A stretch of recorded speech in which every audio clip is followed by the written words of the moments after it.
بسم الله الرحمن الرحيم، والصلاة والسلام على أشرف المرسلين سيدنا محمد وعلى آله وصحبه وسلم أجمعين.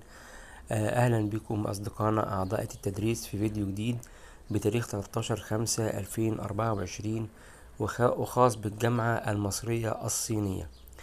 الإعلان كان بيقول تعلن الجامعة المصرية الصينية عن حاجتها لشغل وظائف أعضاء هيئة التدريس وهيئة معاونة، وذلك بكليتي القانون والإنسانيات والإعلام والدراسات الأدبية، وذلك في التخصصات الآتية: 1. القانون بفروعه المختلفة.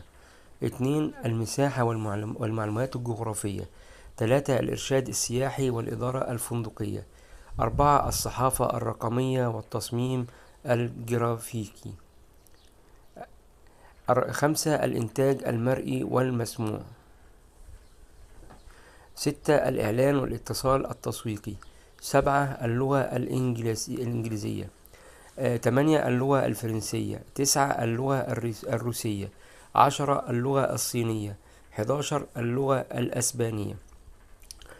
يشترط إجادة اللغة الإنجليزية والخبرة المناسبة، وعلى السادة الراغبين في التقديم للوظائف المذكورة إرسال السيرة الذاتية مع ذكر التخصص المراد التقدم له عبر البريد الإلكتروني اللي موجود قدام حضرتك: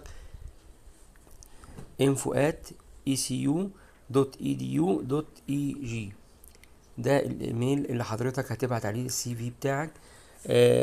نتمنى ان الفيديو يكون ينال إعجابك، ويا ريت لو لسه مش مشترك في القناة يا ريت تشترك وتفعل الجرس وتدوس لايك للفيديو عشان يوصلك كل جديد.